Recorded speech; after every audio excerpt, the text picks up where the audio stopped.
Huh, Okay, you ready to go? sure. Um, this is a brand new podcast with hmm a brand new guest. The Mm. focus of my podcast is the restaurant 1520, which was kind of like the fair, only that it was indoors and there was not as much hay. My guest Yeah. today is Billy Scudder, a person who is there both at the fair and at the restaurant 1520. And he's here to share with us his impressions of how 1520 changed his life. Billy, Now, welcome. there is a screen up here saying this meeting is being recorded. Now, do I? Just say yes or click on it. Yes. Huh? Just click on it. Yes. And say, It says get it, got it. yeah, That's just you got it. it's gone. Okay. So, Billy, welcome to the very first 1520 podcast. Yeah. What is it you want people to know about 1520?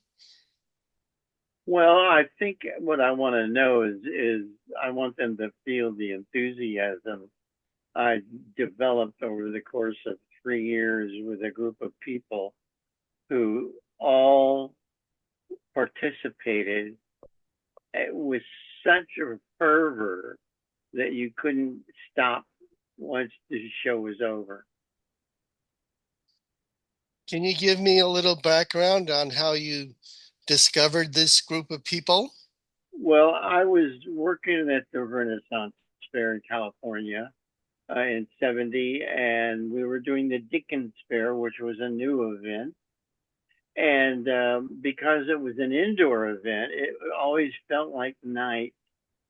And the fair, of course, was always outside.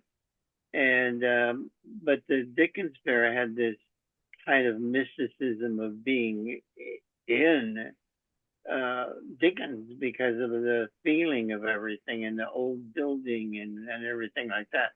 So I got to where I really loved the feeling of it. And I thought, you know, what we ought to do is open up a restaurant.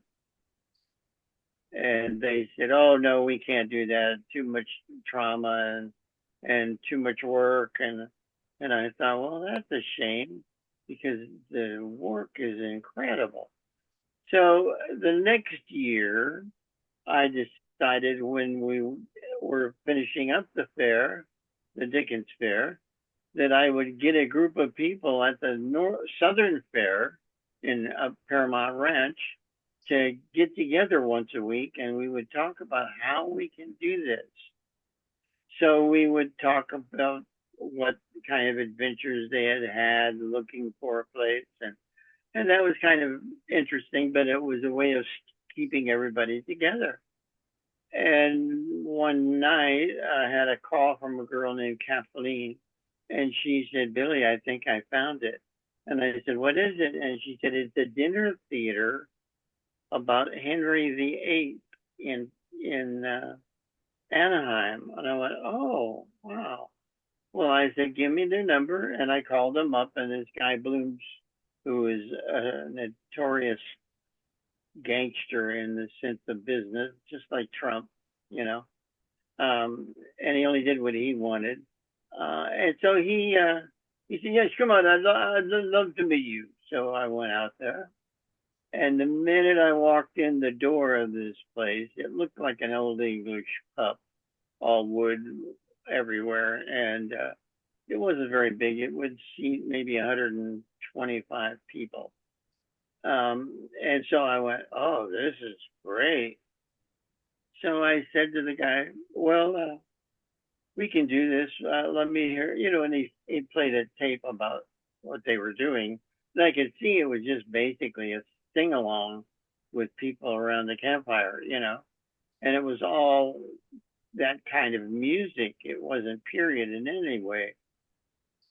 She'll be coming around the mountain and stuff like that. So I said, oh yeah, we can do this, no problem.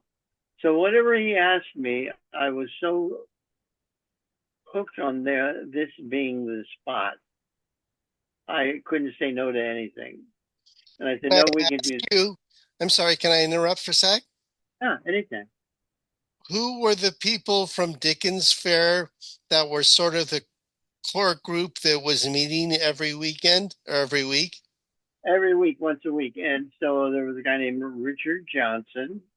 He played the lightning in the noon show. There was Kemal Schultz, who was a juggler. There was Pam and myself, and let me see, and Mark Q. Siebenthal was there, and he and I were comrades from the fair at the Dickens. We were playing chimney sweeps and developed such a bond. I just love that man to death. He's so funny. And I think that was it at the time. And so we would go to different places and venues trying to find it. And when I found this place, we went out to their opening night. And I said, well, give us a table.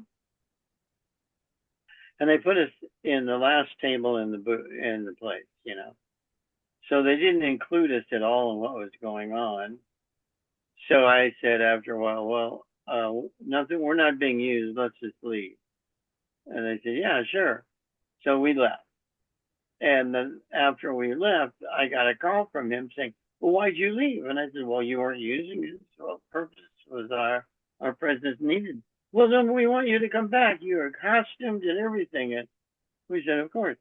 And they said, well, all right, come back tomorrow night. So he came back the next night. And this time we roamed around through the place. And we didn't stick into a particular part of the show. You know, we just moved around through the thing and did what we wanted to, but we knew basically their format.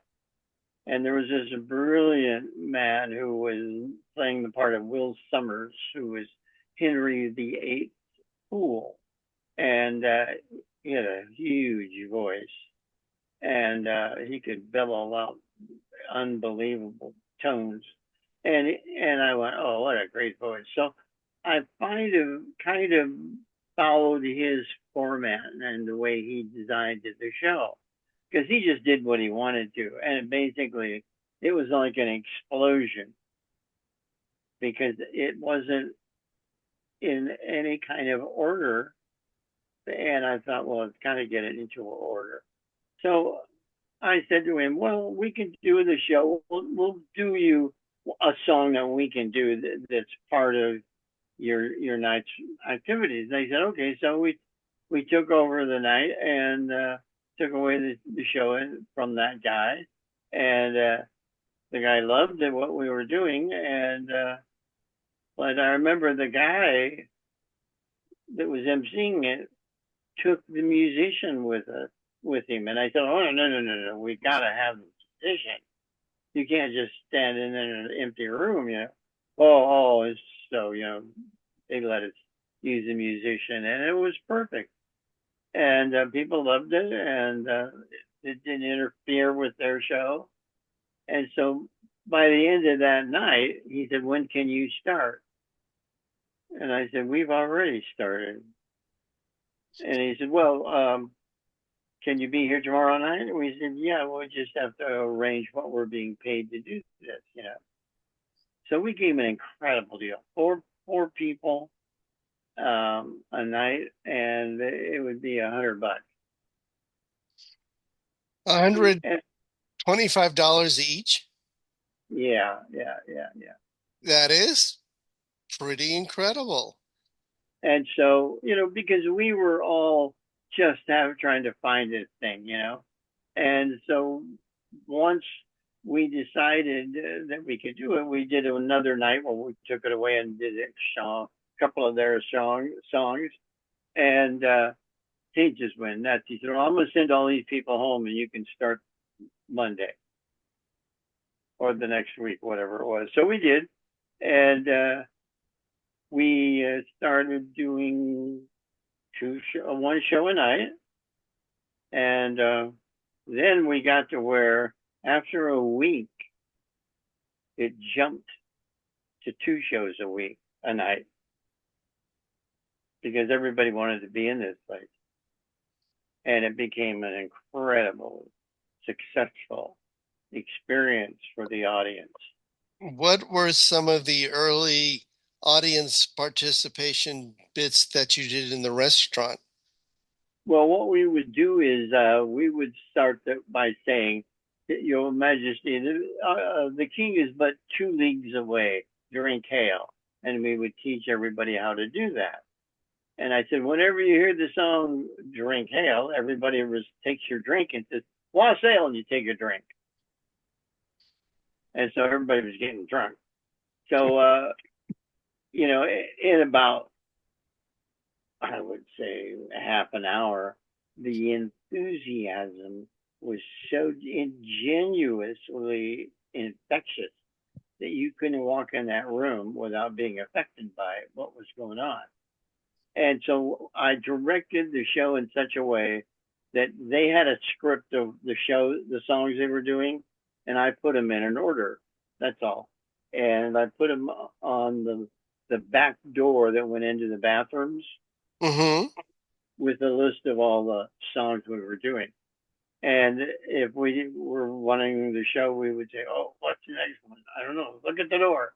So we'd run out and look at the door, and then we'd come back in, so and so. All right. So once we got that go rolling, we didn't need to go out there and look at it anymore, because we really were watching the audience and following their lead as to how far they wanted to go over the edge. And we did a thing where we would say, "My lord, there was this fellow back here in the back of the room, and he wasn't singing. He wasn't singing. Well, then let's put him in the stocks." And so we had some stocks up on the front of the place. And so we would take that person and we would say, "Stocks, stocks, stocks," and we'll put him in the stocks. It would say, "Now then, what we're going to do is entice you with a little spirit now. We're going to have all the girls come up and kiss you. Okay. And so that will inspire you to be one of us." So, every girl would come up there and give him a kiss. Some were longer than others, some were a peck. But, it was a very frivolous era. And so we would finish up that guy and he'd say, "Are you going to sing with us?" "Yeah." And so then we would go into the song again and we'd say, "Wait a minute. There was a girl in the rear of the room. Do you have a girl in the rear of the room?" "No, I mean, I said I have a girl that's in the rear of the room and she wasn't participating." "Well, let's put her in the stocks." So they would put a girl in the stocks. So we had a boy and a girl both in the stocks, and everybody had to go up and kiss them. So everybody had been touching each other, And so everybody started to get infectious because they must also take a drink each time. And that was really what. Oh, and I know. And at one point, we would do a thing where the first guy that didn't participate, we would put him in the stocks, and we would throw buns at him. Like dinner rolls? Dinner rolls, right? And so there'd be everywhere, and it was like a food fight. And then we would say, "Now let's all do it. No more throwing food. Let's just get to doing the show." So we would go to our format, and after about a half an hour, the king would be 3 leagues closer, and at one league we would say, "Your Majesty is here. My lords and ladies, please stand for Henry VIII, blah, blah, blah, blah, blah." And then sing, "I'm Henry VIII, I am Henry VIII. And he would say, "Well, Master, well, it's a wonderful night. And let's not hold back the energies. Let's go forward." And so we would start doing songs. And when we would do these songs, it was all about pumping the audience, you know, and they What get to a point. songs were did you what songs were in your repertoire? Well, it was she'll be coming around the mountain, old songs that everybody did at camp, and everybody recognized these songs. Now there was one song which was um, um, it was actually changed. It was called Immorality Forever. Immorality Forever. Immorality Forever as she lays between the little white sheets with nothing on at all. Oh, Sir Jasper, do not touch me. And it was, it should be that other song, the the old song from the Civil War, Glory Hallelujah. So Oh, we would, okay. and it was a real gusto, and so everybody would be singing it. And then the king would do some things, and then we would uh, make someone knight of the tavern, and would choose some guy, and would get him up, and would put a robe on his around him, and he would become the knight leader. And so he would say, uh, "What you do now is you lead us in a toast every night. So stick your drink in the air and say, 'Drink hail.'" And we would all say, "Well, I'll say you take a drink."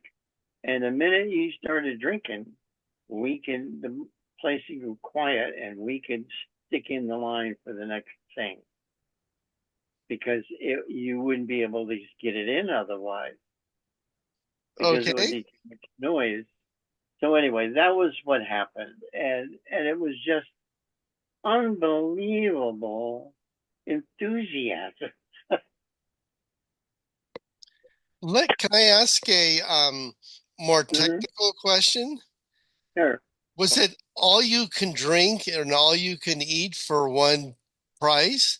Or did you have to No, buy the individual no, beers? you had to buy individual drinks, Okay.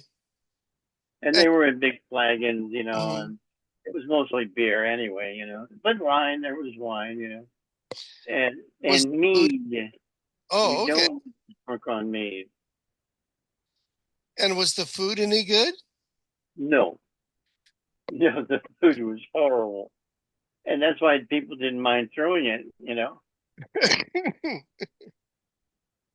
But I think it was $11 for the meal, Hmm. and I wasn't able to find the menu, but I have one here, and I'll research it and dig it up here and show it to you. But Um, it was just like meat and potatoes, that kind of stuff. oh, it was no, a little chicken squab, Oh, I see. right? And there was one other thing on that plate. I forget, but it didn't Did you matter. eat We with your just hands or pardon? did you eat with your hands? Oh, of course, of course. Mhm. And I never ate there ever. And so I would have my food beforehand. And we would start by drinking this Old English 800 ale. Hmm. And every night I would start by drinking some of that, and leading people with that drink. And and you would get pretty plastered. But I never got to a point where I was drunk or anything like that.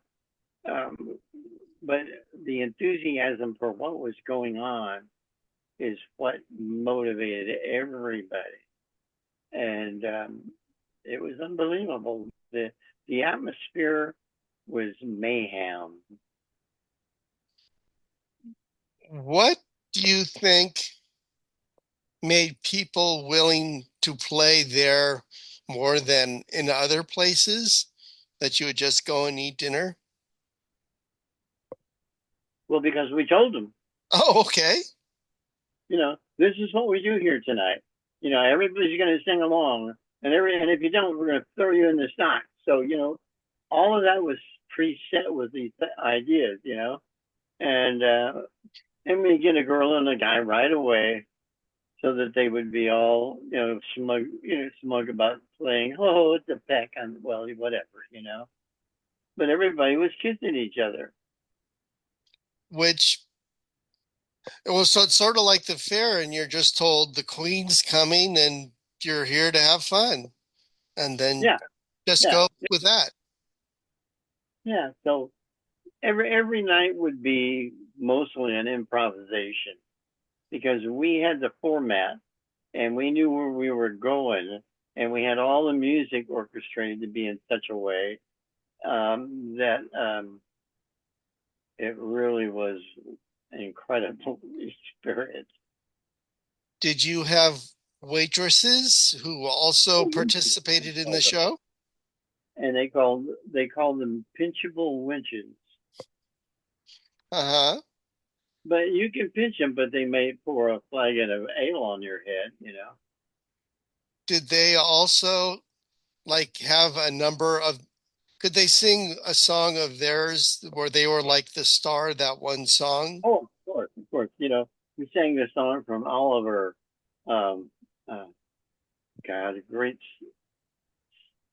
tavern song. I just can't think of it right now, but it was one of the great songs that we did, and we would bring on the winches, and they would all. There's a little lady we're singing in the city, and they would all sit on the bar and the railings and everything, and and and it was great. It was great fun, and everybody had such fun, and that was what was so neat about it. Nobody spent any time worrying about whether or not their fly was Okay.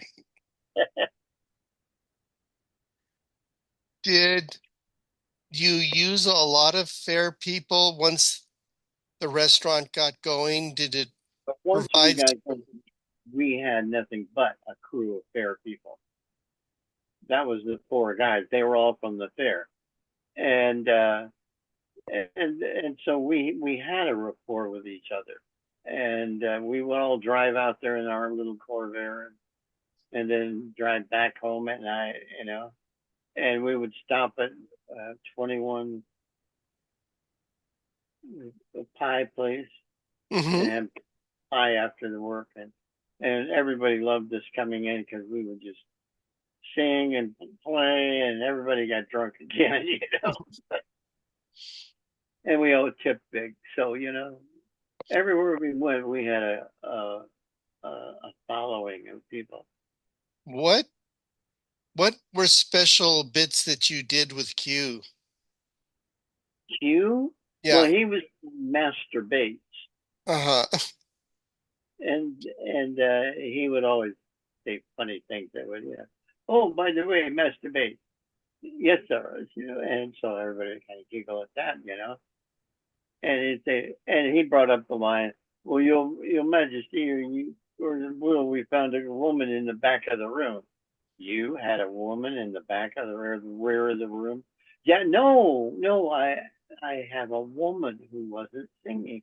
Oh, so we everything was an entendre, and it was all kind of cute, you know, Right. and it wasn't lascivious, you know. So everybody had fun. So I'm still kind of not sure. When you started it, you had the gentleman with the big voice who was sort of the MC or Yeah, and I took over that role okay. as Henry VIII's fool, Will Summers. Got it.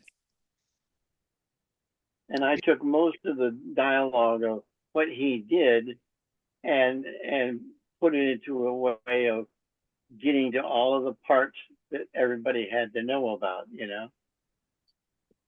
So you were sort of giving them the audience clues on what to do next so they could be in on the joke kind of thing.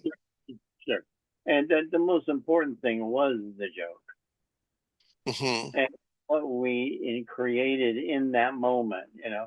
I mean, when we would start the show, we would walk around in the aisle of the place and say things, and everything was built for laughter. And so we would hear somebody say, "Oh, and his wife came home on Tuesday." Ah ha ha ha ha. So we say table three. His wife came home on Tuesday. And so in the middle of something, you could just lean in and say, his wife came home on Tuesday, and we would all laugh. And another one might be Rumpelstiltskin. So we'd have three or four songs like that, or thoughts like that. Then in the midst of the show, once you got a rush of the audience following a song, you knew that there was going to be a moment where they took a drink, and you could say, his wife came home on Tuesday, and Rumpelstiltskin in the back seat. Ah, ah, ah, ah. Well, none of it made any sense. But Right. there, it would build into this cacophony of fun. Did you have your Green Man costume, or were you like in a I checkerboard was the costume? Green Man too. Yeah, yeah, I had a Green Man costume, and that was actually 2 years before I started doing the Green Man. Did you have sort of the same mannerisms of Of sort of course, like I'm not going to say, well, it was kind of reminded me of a monkey sort of hopping around on one foot to another foot. Was that what you were doing going through the, yeah, and going through the dialogue of what we're supposed to do, and bringing the king in, and all these things required a drink, I see. and so it was set up that way. How much And did you actually drink? oh, maybe one can, Hmm. because I never. It was all, at a certain time I would drink a little bit of it, and I would put it down, and uh, and I wouldn't drink it again until I had to take a swig. And Right. but it was a prop again. And it wasn't like I'm going there for the drinks. No, you're going there for the cues. Did you ever, other than throwing bread at people, did you ever have any games, sort of semi-organized games that you played? Well, everything was a game, Okay. and and every single thing that happened was all part of that. And we would start something like the night of the tavern. Would get a guy to be the night of the tavern, and he'd stand up and exercise his right to say drink hell. And everybody would say what's hell, and they'd take a drink. And so that was one of the things that got them is at any moment I could stand up and say drink hell, and when I was like what's hell. And that was really the game, and that game would end with the silence while they all took a drink. Did you have, did you try to organize, say, country dances or, No, no, no. We had a show, and we had a specific way of running it and doing it, and that's the way the whole night went. well, what a perfect sort of improv setting in that you knew how it was going to start and you knew how it was going to end, and sort of all the stuff in between was sort of negotiated or they came up with stuff. Yeah. And it all happened in such a way that, as I said when we started, we're doing one show a night, and then within 2 weeks we went to two shows a night, and then within a month we had we never did more than two shows, but it was really organized and a specific night, and we would kick their ass for an hour. I'm going to go get my notes because I went online and Uh I huh. found a review of this restaurant in Sure. Time Magazine. So you Yeah. guys did make a good splash. Oh So yeah. I'll, Remember, we were the number one dinner theater in the United States. I was not aware of that. Who gave you that honor and how A did that guy come about? writing a review, you know, and he also became a partner. And that guy Bloom would make everybody a partner, you know. Is that how he raised money for the restaurant? Exactly. No one ever got any money. You were too much, your bread budget broke the restaurant. Is that what happened? I'll be right Yeah. back. Okay. I'll be here. Row, row, row your boat down the stream.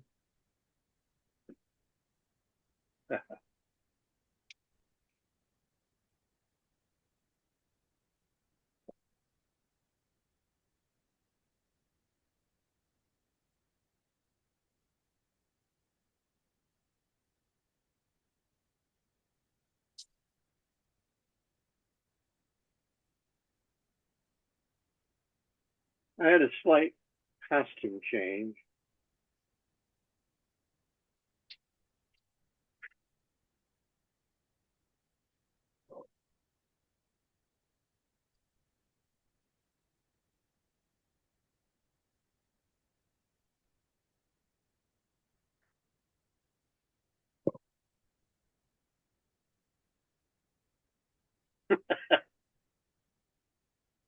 Nice. Good day. Okay.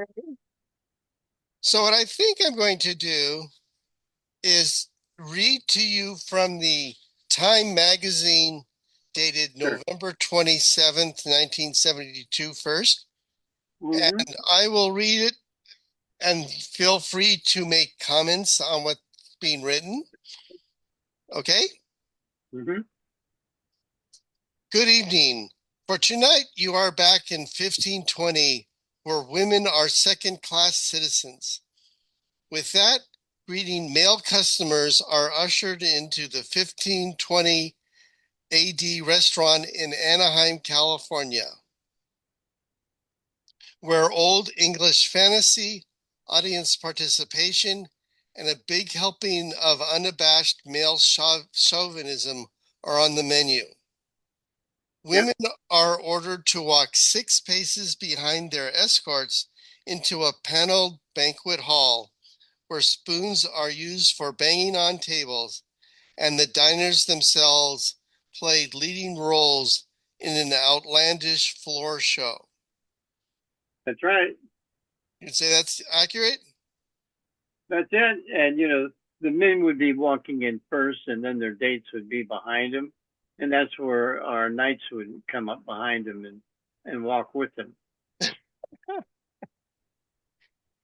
Well, bravo. Easily Yeah. done. Others in the cast include a juggler, a man dressed in a bear costume who, Yes. who periodically chases a fleeing damsel around the room.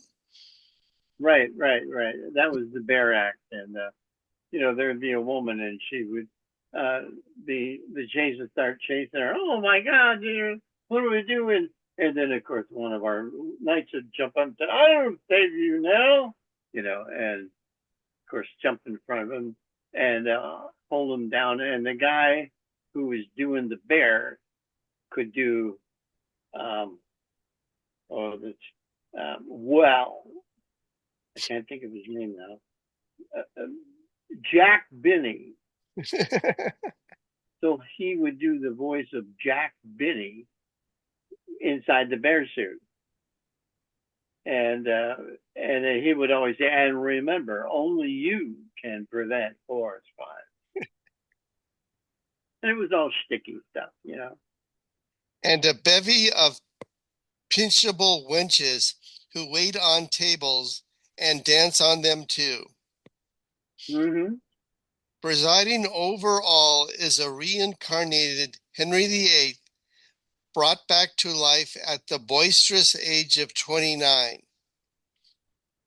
Mm. When the king enters the room, diners are expected to drop their forks and snap to attention. When Yeah, he raises his tankard and exclaims, All hail, the guests are expected to return the toast, Wassail. yeah, cool. When That's his it. jester leads the chorus, of the king's favorite ditty, Immortality Forever. Woe Right. to the bloke who fails to sing along. Yeah, that was the big song. And it was, Glory Hallelujah. And then it goes on to describe basically throwing the guy in the stocks. And then it says, as a consolation, the prisoner may also receive spontaneous and sympathetic kisses from other diners. Yeah, yeah, yeah. And that's when we would go around the room and all the women would go up and kiss him. And some were effective kisses. Some were just pecks. And then we would finish up with him and go, and he'd say, "Yeah, I'll be good from now on. Will I ever?" And so then we would do a girl and switch it around, and a girl would have to be kissed by everybody. Then there's a quote by the guy, I imagine the owner, John Bloom, and he Hmm. says, it's like mass group therapy, says John Bloom, the 1520s creator, in explaining why people spend $7.95 for the privileges of eating a mediocre meal and taking part in the far out activities. This is a place where people can release their inhibition. It's all in fun, and we don't let it get all out of hand. Ah, that's a thing about out of hand. Well, alcohol can serve many masters, and you have to know when to pull it up and let it serve itself. And that was the whole thing about um, the salute. If you didn't use it wisely, it could be a battle then. Mm-hmm. But of course, once you said uh, drink ale, then everybody would take a mouthful and they would be concentrating on drinking it, and you could get their brain and have them do the thing you wanted them to do. A fast talking Englishman, now 40, who made and lost a fortune selling washing machines, Bloom Yeah, has been struck. Bloom had been struck by comic Don Rickles' ability to insult Las Vegas audiences and make them love it. yeah, Audience participation, he decided, could spark interest in the little known medieval restaurant he had opened. sure. Do you agree with it was a Don Rickles sort of bass theme running through the place? No, no. It was much more of an open uh, participation because once we gave you the rules, then you had to follow those rules. But they were always designed to go in a certain direction. The direction of everybody having fun? Oh yeah, yeah, yeah, yeah, yeah. And I don't know why they put Don Rickles in there. He didn't really ever participate with that show. Well, it struck me when I was reading it that Don Rickles was sort of the antithesis of a fair performance because he wanted to gather everybody in to Mm-hmm. play. I mean, the fair wants everyone to gather in and play, whereas Don Rickles just wanted to make people feel bad and then have everybody laugh at how outrageous the insult Yeah, was. exactly. We never made fun of people.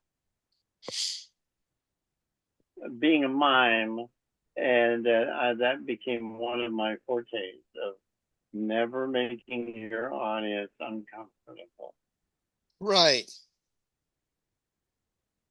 Well, anyway, it also this article goes on to mention that when Bloom first opened the restaurant, it coincided with the PBS broadcast of the Six Wives of Henry VIII. And so it says the Anaheim version of the restaurant shamelessly mixes old English songs with choruses of I've been working on the railroad and the Star Spangled Banner. Yeah, yeah. So you guys were not being strictly period. Oh no, no, no, no. There was no period. Yeah, and that was the idea, is that we were in control of the dialogue, Mm-hmm. and everybody would go along with it and follow it to its conclusion, and then you would say, "Drink ale." Well, that strikes me as a good way to get out of almost any bit. That's Um, right. even if it's not going so well, if everyone has to drink at the end of each scene or skit, how bad could it be? Sure, sure. And every once in a while, somebody would get to be an asshole. And when we were doing the Red Room, they served knives, and they would throw them up into the floor, and they would stick into the floor, and I would go over and pull it out of the table, and I'd say, "Well, you see, this is something that goes and sticks in things. So either you cut it out, or you will have one stuck in your business." That's when you had to be more of the playground monitor.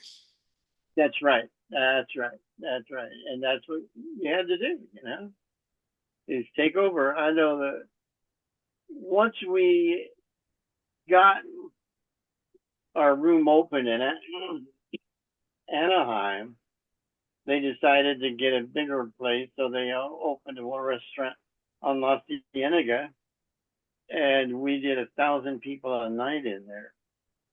Good Lord.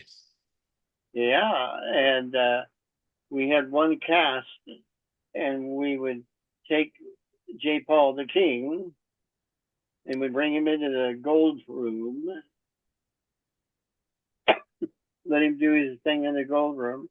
Then we would take him into the red room and start it over again.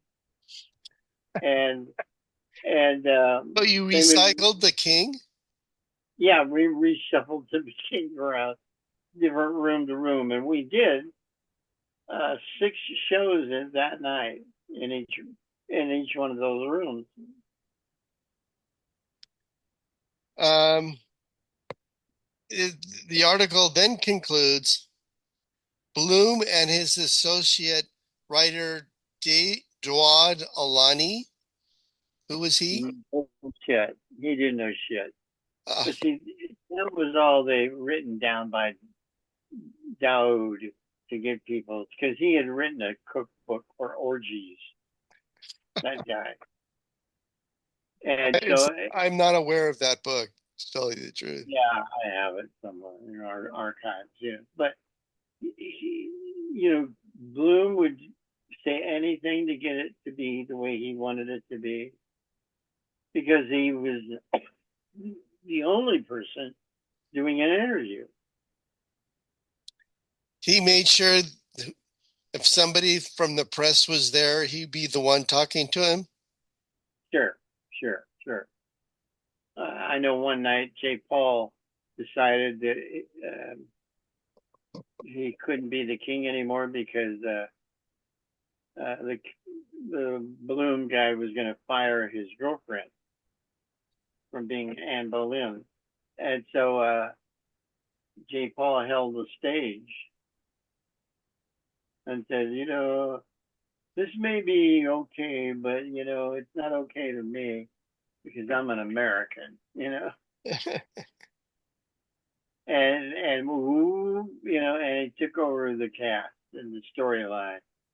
And I remember Ralph Story was doing an editorial that night in there, and was shooting it, and it was done in such a way that, and they edited it in such a way you never even heard J. Paul. But anyway, we Ralph held the Story, was that the guy who stole cars on Ventura Boulevard? pardon. I'm trying to remember who Ralph Story was. Oh, Ralph Story was a guy on um, Channel 5, I thought.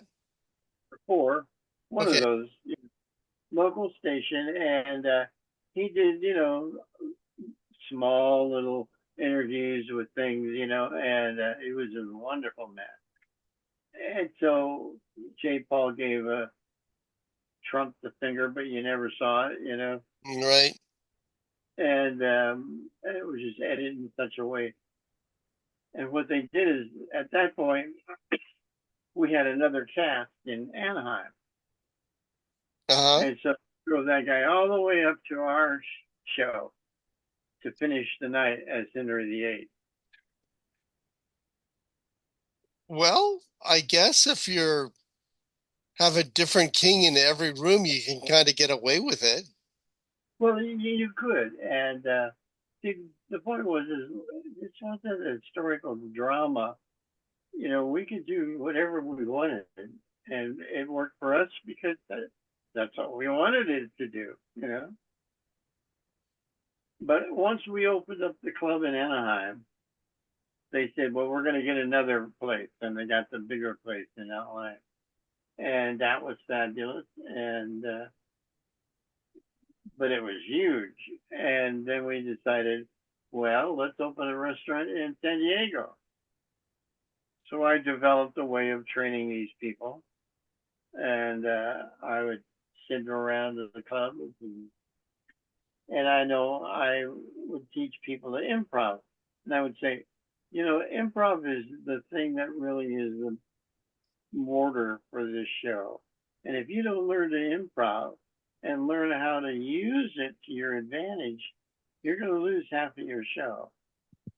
Because what you want to happen is the joyfulness that comes from honesty. And when you Right. say something that works, nobody can deny it. You know, and you have to go with the flow of it. And so I said to these guys, "Well, you will never be as good as your show." And I said, "Well, that doesn't mean a thing. As long as you do this show and you learn how to improvise, then when that moment comes, when that magical moment fills the space with something that makes no sense whatsoever, but everybody reacts to it, you are the best show in that moment because you're doing what you're supposed to do, and that is laugh and react in a reality." So I would go down there and pardon. No, go ahead, finish your story. Every once in a while, I would go down there and do a show to give that team a night off, and I would take a friend of mine, and that was when J. Paul was gone then, and he was very funny man. He never did the fairs, but his name was Roger Reinhardt. He's extremely funny, and so he came to audition, and the guy that was standing in for J. Paul now was running that position. I said, "Okay, now what are you going to do if this happens?" And the guy said, "Well, I'll just explain it in this way." And you said, "Who are you?" And you would say, well, he'd say, "Well, I'm Henry the one, two, fourth, fourth." That's right. My father was the fourth. And he would explain how he got to be four. And, and it was so funny. And then he went all the way down the line to where he got and now I'm Henry VIII. Oh, yeah, guess you're hired. So when I would train people, I would say, find that moment when you feel the flood of it and it becomes your moment because you're reacting to it. Then you do own it. So after a couple of weeks, I had a show and I went back down there, and the guy playing the little summer said, "Well, guess what?" And I said, "What?" He said, "We're the best show now." I said, "You are?" And he said, "Yeah." I said, "Did you start improvising?" He said, "Oh my God. Once we found out how to do that, it's like you don't have to do shit. You just have to react and encourage that moment." Not And to it's draw everything back to Faire, but I think that's what draws people to working the streets at the fair is that oh, of very course. same kind of, it's really, once you get in the habit of listening and setting up a situation Yep. and then reacting to people being placed in that situation, Mm-hmm. it's a feeling like no other, as they would say. Hmm. Yeah, yeah. And I think that we every individual who came into that place became a part of it because they would own it after a while. And they could all go in there and stay doing silly things and start a piece of magic that would happen out of the moment. And they all got addicted to it. Did you find, and this is like when I wasn't at the fair or the restaurant, I would think, you know, it would be funny if somebody put garlic instead of salt, or you would start thinking of premises that you could apply to the restaurant setting. Sure. Did you find that at the rest, did that actually happen? Did people outside of the, say, 6 to 12 midnight every show time slot become more creative outside of the restaurant, thinking of scenarios? Well, I think that as you did a show like that, the freedom was finding the moment when you could insert something that was relative to what you were doing with the format. And that's all you had to do. And once you learned how to do that, you were set. You could just do whatever you wanted to. And I And imagine that's why people came back sort of night after night to work there. oh, of course, and a lot of people then wanted to work there, because they had so much fun, and a lot of them did. Um, Eventually, and they would start using our lines in the show. As it evolves. Of course, it's a free for all. How did the show evolve over time?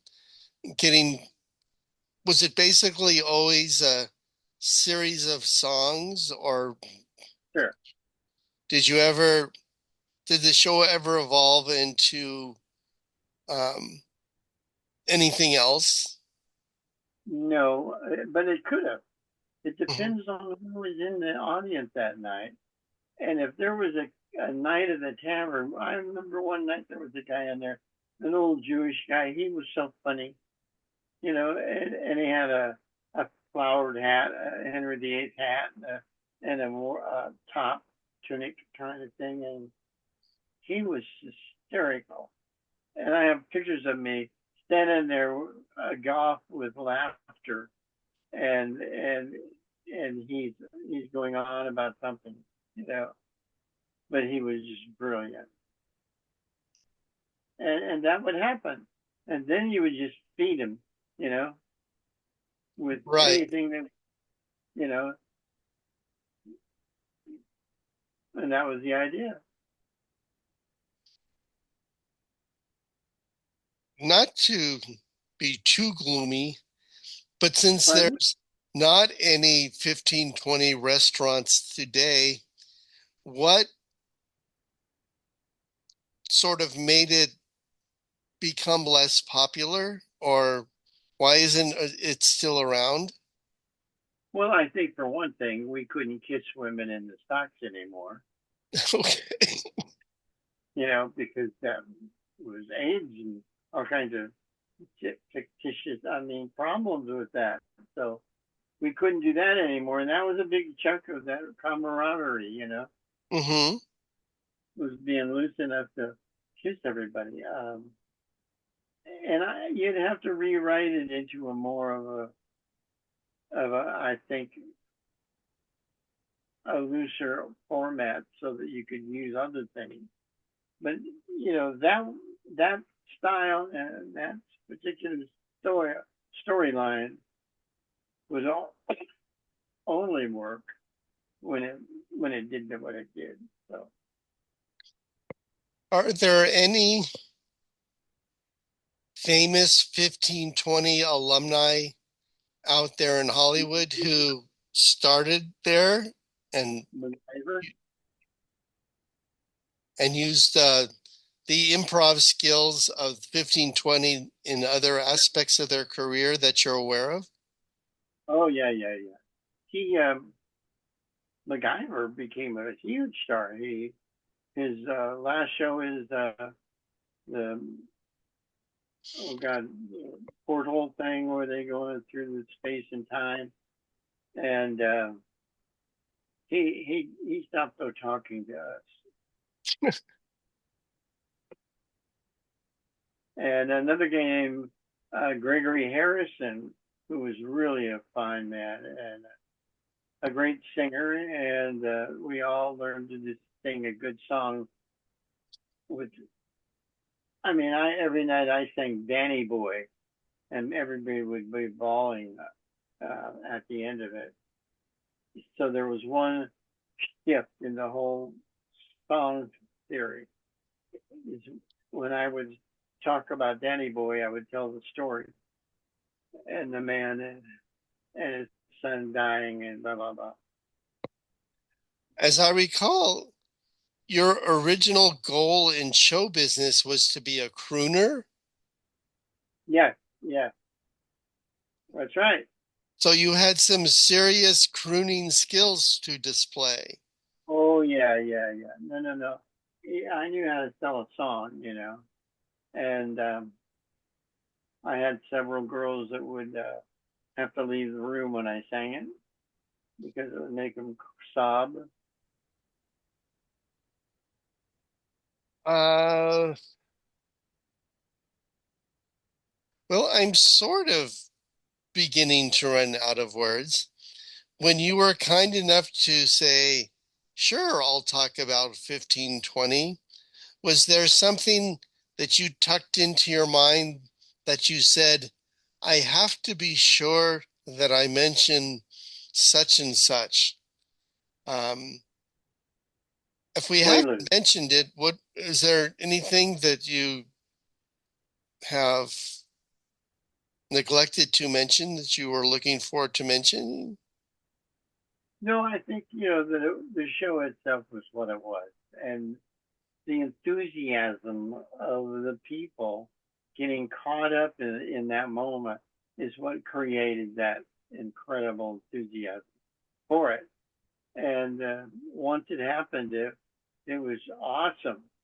You could just stand back and watch it happen by itself and just relish in how much fun people were having with each other. And then it happened again the next night. And then it happened the next night, So I think that and in each person when I told my friends about this, they said, "Oh yeah, I want to talk about the blah blah blah and the blah blah blah and what happened that night." And he said he improvised a lot, and he went down to San Diego to do a show, and he had never had a quaalude before, Okay. huh? Okay, I was just listening. And then this one guy gave him a quaalude, and so he went to talk, and he went, and in that moment, it was hysterical. and for him too. So Do you know when the restaurant closed? well, it's funny. I did the last show in Anaheim. I mean, in La Cienega. I and they were tearing up the show because they were going to turn the the main restaurant into a production of A Doll's House by Epson, and Bloom's wife was going to direct it. And, that changed everything. And in the house that night was Esther Williams and Fernando Love, and The last night of the 1520 show? yeah, yeah. And they went through the night, and they talked. I talked to her at the end, and she was just wonderful fun. And I said, yeah, I went to the same high school as you. She said, you're not from England? And I said, no, it's just an accent. Oh, no. And it was funny to get her as a fellow participant. Where did the both of you go to high school? George Washington High School in South Central. Well, there's And that, another thing I didn't know. oh, yeah, and she was uh, in the Olympics and won a gold medal in the Olympics. Are you a likewise talented athlete? Oh God, yeah. Well, I don't know any others, but that was her. And then I have it written in a book. I'll get that book out one night and I'll show you the book. It's everybody's names and what they got paid in per night and who was in the house that night. Because I did the bookkeeping.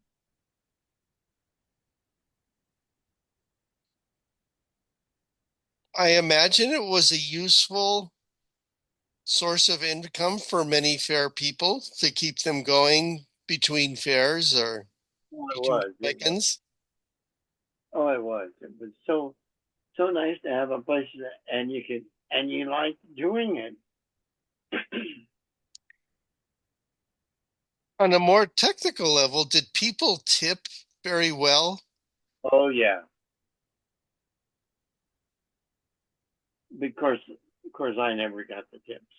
I never was participating in that, but we would pass the hat, and then I'd let the kid, you know, share it and split it up. So That was another thing I always liked about the fair, that it really did have if you passed the hat, you just split it up, you know? yeah, yeah. Yes, I've never been a a participant of collecting money from people. I'm not a good source of that. I never passed the hat, Hmm. and a lot of people did, but I just didn't think that it was right for me to go out and have fun at their expense and then ask them to tip me. You know, I agree 110%. Mm-hmm. It always felt, well, I'll probably edit this out, but I felt it was like my gift to the people who came to play, and Yeah, that to ask money for it was just like, I have a day job. I don't need yeah, folded up dollar bills in a hat. yeah.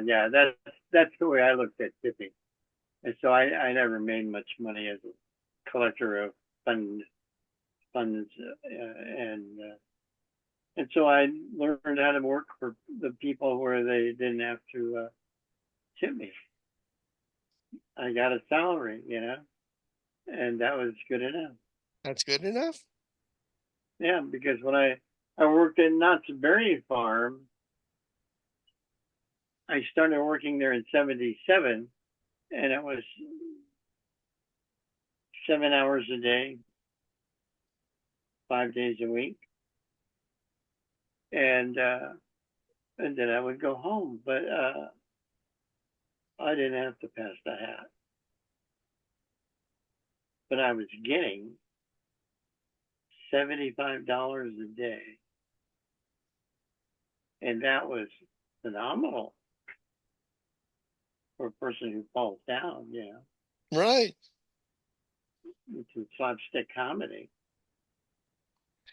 Oh, before I forget, and this is definitely something I will be editing out, but I just um, did an interview with Darla Hitchcock, Yeah, yeah.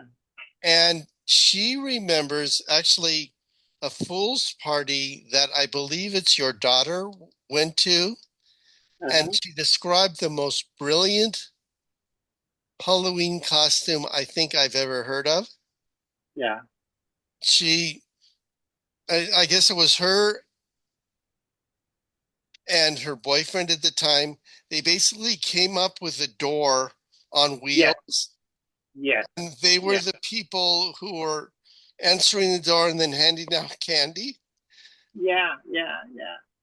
I mean, the brilliance of that, just the costume, you're in your cardigan and you're asking the children what they're dressed as you're handing them candy. Oh, yeah. Yeah. Yeah. What? I mean, I've heard of a lot of really brilliant Halloween costumes, Oh, but she that was. one for just being a simple premise, you're just there to open the door Yeah. and then give candy. I mean, You're right. you can go so many ways with that, and you're basically just handing out candy. I Yeah. mean, Yeah. It was hysterical. it, I mean, and I don't know why I'm sputtering, but um, when I worked at the library, sometimes I got to be Santa. Hmm. And I think Santa is also the premise of a great bit. I mean, Oh, you're just there to make people happy, go ho, sure. ho, ho, and you give them stuff. I Yeah. mean, what more do you really need than to, and then the 15-20 thing. I mean, you're there basically and telling people to have fun, drink, and laugh. I mean, when you get right down to it, there's sort of a few basic premises that work. And one of them is the fair. It's fair day, you're here to buy stuff and say, God save the Queen and have fun. And then you have these other sort of premises that work off that, where basically you're just there to have fun with people and then give them a little prize at the end of it. I mean, Yeah. Yeah. No, and I agree. Agree. And I had a partner once, Robert Shields, mhm, and he wanted to pass the hat, and I said no. I said I can't do that. I can't beg from people after I had entertained them, and he made him a fortune though, right. because he said no, I want to be in control of the money and do it myself. So we stopped working together. But well, I think I'm going to stop recording unless you can want to come up with something else. No, I think I'll just say I'm thank you to do this because I know so many people that want to have a party and I said, well, you could do this and I'll have them call you and maybe you'll make some new friends and you'll find how they looked at it. Well, I think the next step will be then I'll edit this into something I think that's coherent and I'll send it to you. I'm Okay, still not sure. I don't have necessarily a mailing list of people, sure. but if you could come up with, people I who would will. like to hear it, um, and then we'll also talk about what kind of graphic we want to put on the Sure, site sure. kind of thing. I'll find that stuff too. Okay, well, I think I keep saying I'm semi losing my voice, so I think I will stop recording now. And I'll just say thank you so much for I had doing had this. a lot of fun. This has been really a lot of fun. Good, good. And and there's a lot of people who are going to love this, and they'll recall things that something they love. And thank you for doing that. It's my pleasure. All right, brother. Take care and say once again thank you to your lovely wife. I will. Yeah, we'll get to the technical point. Yeah, we'll get All this right. done eventually, I think. All right. Thank you so much. My pleasure. Love you. Bye. Bye-bye.